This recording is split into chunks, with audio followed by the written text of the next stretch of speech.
సనాతన బంధువులందరికీ నమస్కారం. నేను చేతనా బొలిశెట్టి.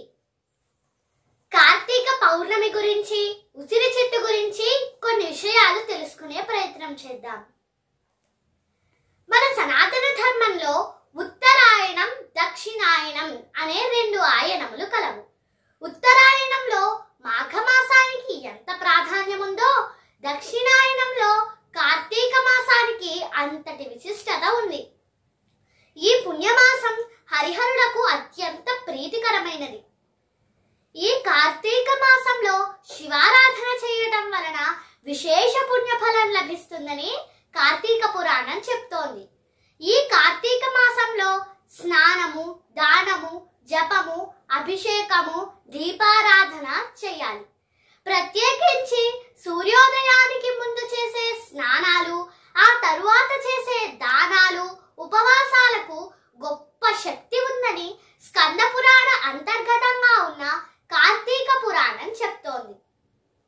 దీపారాధన చేయటం వల్ల అజ్ఞానానికి ప్రతిరూపమైన చీకటి తొలగి పుణ్యఫలం లభిస్తుంది. ఈ కార్తీక మాసంలో ఉపవాసం ఆచరించటం వలన ఆరోగ్యం, దైవ చింతన పరంగా శుభాలు కలుగుతాయని శాస్త్రాలు చెబుతున్నాయి. ఈ కార్తీక మాసంలో ప్రదోష కాలమనందు చేసే శివారాధన అనంత కోటి పుణ్యఫలాన్ని ఇస్తాయి. కార్తీక శుక్ల పాడ్యమి, దీనినే బలిపాడ్యమి అంటారు. ఈ రోజు బలి చక్రవర్తిని స్మరించటం వల్ల కీర్తి, యశస్సు కలుగుతాయి. కార్తీక శుద్ధ విద్య, ఈ రోజు రాత్రుద్వితీయ పేరుతో ప్రజలు భగినీహస్త భోజనం చేస్తారు. సోదరులు సోదరీమణుల ఇళ్లకు వెళ్లి వారి చేతి వంటను తిని తమ స్తోమతకు తగినట్లుగా వస్త్రాలు, తాంబూలం సమర్పించి వారిని ఆనందింపజేస్తారు. సోదరి చేతి భోజనాన్ని ప్రసాదంగా స్వీకరించే ఆడపిల్లలకు సౌభాగ్యం, సోదరులకు ఆయురారోగ్య ఐశ్వర్యాలు కలుగుతాయని శాస్త్రవచనం. నాగుల చవితి, నాగుల చవితి రోజున నాగదేవతను, సుబ్రహ్మణ్యేశ్వర స్వామి వారిని ఆరాధించిన వాళ్లకు కుజదోషం, రాహుకేతు దోషం, కాలసర్ప దోషం తొలగుతాయట. మహిళలకు సౌభాగ్యం, పురుషులకు కుటుంబం నందు సౌఖ్యం కలుగుతాయని చెప్తారు. కార్తీక ఏకాదశి, ఈ కార్తీక ఏకాదశినే ప్రబోధిని ఏకాదశి అని కూడా అంటారు. ఏకాదశి రోజున శివారాధన చేయటం, మహావిష్ణువును పూజించటం, ప్రత్యేకించి సత్యనారాయణ వ్రతం చేయటం ఫలప్రదం. ఈ ఏకాదశితోనే చాతుర్మాస్య వ్రతములు పూర్తవుతాయి. కార్తీక ద్వాదశి, ఈ కార్తీక ద్వాదశినే క్షీరాబ్ది ద్వాదశి అని కూడా అంటారు. కార్తీక మాసంలో ఎంతో ముఖ్యమైనది ఈ క్షీరాబ్ది ద్వాదశి.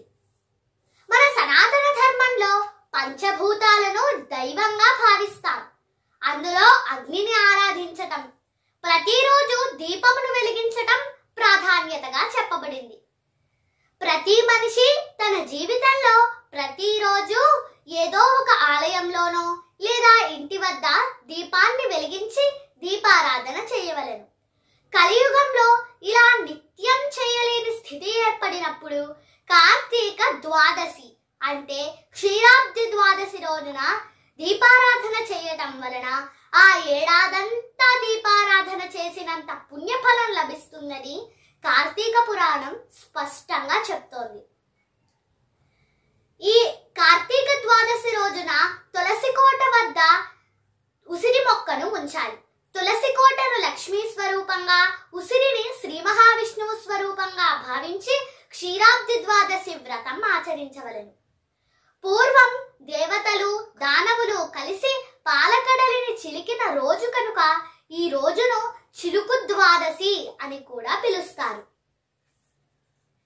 కార్తీక పౌర్ణమి, కార్తీక పౌర్ణమి రోజున ఈశ్వరుడిని అభిషేకం చేయటం, అలాగే శివారాధన చేయటం చేసి జ్వాలాతోరణం దర్శించవలెను.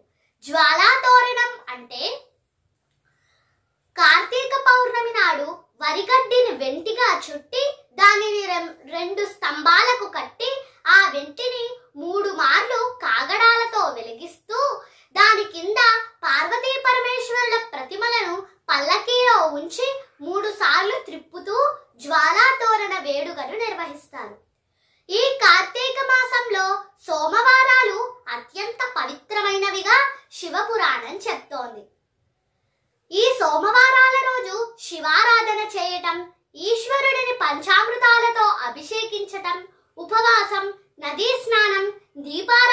చేయటం వల్ల ఆ హరిహరుల అనుగ్రహం కలిగి కష్టాలు తొలగుతాయి. ఈ కార్తీక మాసంలో నువ్వుల నూనెతో దీపారాధన చేయటం వలన ఆయుస్సు, ఆరోగ్యం కలుగుతాయి. అలాగే ఆవు నెయ్యితో దీపారాధన చేయటం వల్ల లక్ష్మీప్రదమని శాస్త్రాలు చెబుతున్నాయి. ఉసిరి చెట్టు. ఈ కార్తీక మాసంలో కార్తీక వన భోజనాల పేరుతో భక్తి శ్రద్ధలతో ఆ శివకేశవులిద్దరిని ఆరాధిస్తుంటారు. అలాగే ఈ మాసంలోనే పరమ పవిత్రమైన ఉసిరి చెట్టుకు కూడా పూజలు చేస్తారు. అంతేకాదండోయ్, ఉసిరికాయల దీపాలు కూడా వెలిగిస్తారు. ఉసిరి చెట్టును సాక్షాత్తు ఆ శ్రీ మహావిష్ణువుగా భావించి ఈ ఉసిరి చెట్టు కింద భోజనాలు చేయటం ఆనవాయితీగా వస్తోంది. పురాణ కాలం నుండి ఈ మొక్కకు ఒక ప్రాధాన్యత ఉంది, ఎంతో ప్రాధాన్యత ఉంది. ఈ మొక్కను ఔషధ గుణాలు కలిగిన మొక్కగా భావిస్తారు. ఈ కార్తీక మాసము చలికాలంలో వస్తుంది. శీతాకాలంలో ఎన్నో అనారోగ్య సమస్యలు వస్తాయి. వాటన్నింటినీ దూరం చేసే ఉద్దేశ్యంతో మనందరి ఆరోగ్యానికి మేలు చేసే ఉసిరి చెట్టు కింద భోజనాలు చేయాలనే సాంప్రదాయాన్ని పెట్టారు. దాన్నే మనమందరం ఇప్పటికీ వనభోజనాల పేరిట పాటిస్తున్నాం. కార్తీక వన భోజనాల పేరుతో అందరూ కలిసి ఇలా ప్రకృతితో మమేకమై అనేక రకాల వృక్షాల నుండి వచ్చే స్వచ్ఛమైన గాలిని పీలుస్తూ భౌతిక ఆరోగ్యాన్ని పెంపొందించుకుంటూ మన ద్వారా సమాజం యొక్క ఆరోగ్యాన్ని కూడా బాగు చేసి స్వచ్ఛమైన సమాజాన్ని నిర్మించడం కోసం ఇలాంటి ఆహ్లాదకరమైన వాతావరణం ఎంతో ఉపయోగపడుతుంది.